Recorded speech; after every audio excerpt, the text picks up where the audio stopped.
Hi, welcome to Ansel Tech Review. Today we are going to show you how easy to set up Cisco 1830 access point. This is the latest Cisco access point that supports 802.11ac Wave 2, which can support speed up to 800 megabits per second. This AP comes with a virtual controller, whereby the access point is the controller itself and can be joined by the other lightweight access point. You can also use this access point as a lightweight AP to connect to your existing WLC. With this access point, they come with power over Ethernet port, console auxiliary port, and an USB port. However, you can only use the USB port if you power up the AP using a power injector. For this demo, we will use Cisco power over Ethernet switch to power up the access point. The light indicates the status of the access point. Now, I'm going to show you how to set up the AP. Once the access point is boot up, they will broadcast an SSID called Cisco Air Provision. The default password is password. You need to connect to this SSID in order for you to do the initial setup of the access point. Make sure that you have the IP address given by the access point. Once done, open the web browser and type 192.168.1.1. This is the IP address of the access point. Key in the username and password and start the initial setup. Key in the name of the WLC, the virtual LAN controller.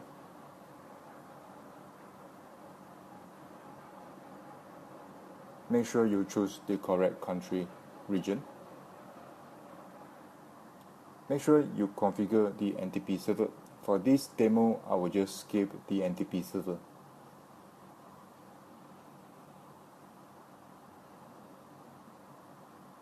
Here, you can configure the SSID.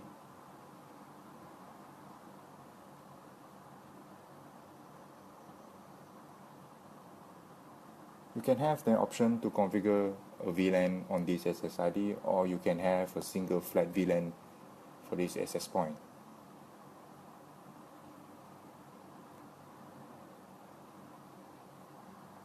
Cisco does provide you an option to create a guest network.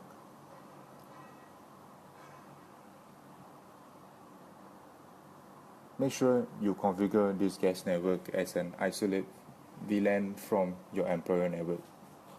For security reasons, you might not want to have the guest network together with your employee network. Here you see we have the RF parameter optimization. You can have the access point to broadcast the SSID. It depends depending on the type of user you have. Once done, click apply and the access point will reboot based on the configuration you have configured.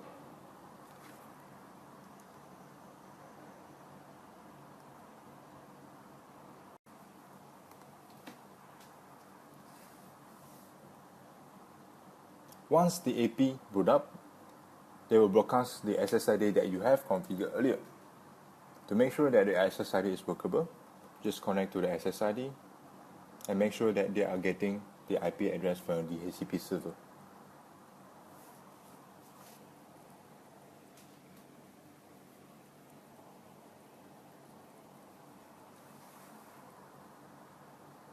Now I'm going to show you what it's like in the virtual wireless LAN controller. Log in to the wireless LAN controller. Once logged in, as you can see from the dashboard, they have a very nice GUI interface. From there, you can see the data and statistic of the application of the data coming from the client to the access point.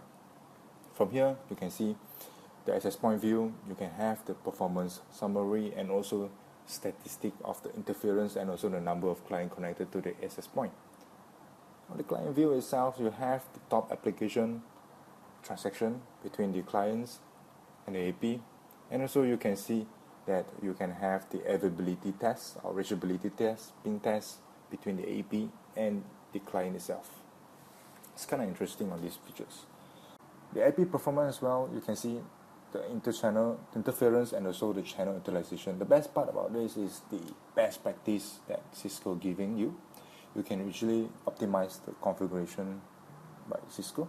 In order for you to have the best practice stick, you just need to click on the plus button and it will bring you to the configuration itself. Let's go to the wireless LAN. From here, this is where you configure the SSID.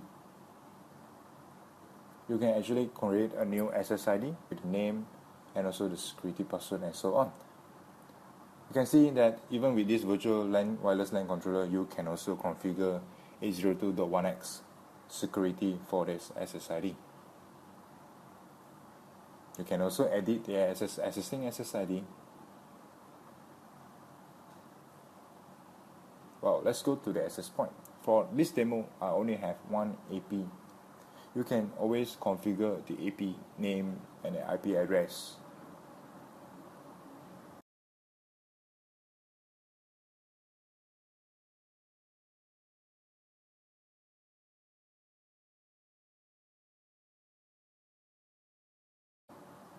So once done, then this is where you configure the wireless LAN user. Usually, this is the user where you configure for the guest, or you want to have your employee to have username and password to access the WLC. This is for the guest wireless LAN.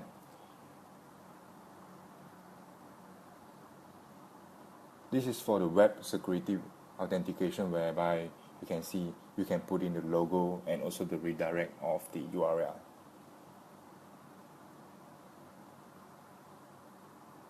You can have software updates direct from here, but of course you need to have a TFTP server. SNMP to monitor your WLC and also the syslogs. From here, make sure that you don't click on this because it's very important that you don't reset it to the factory default. And to save the configuration, you just need to click on the save configuration.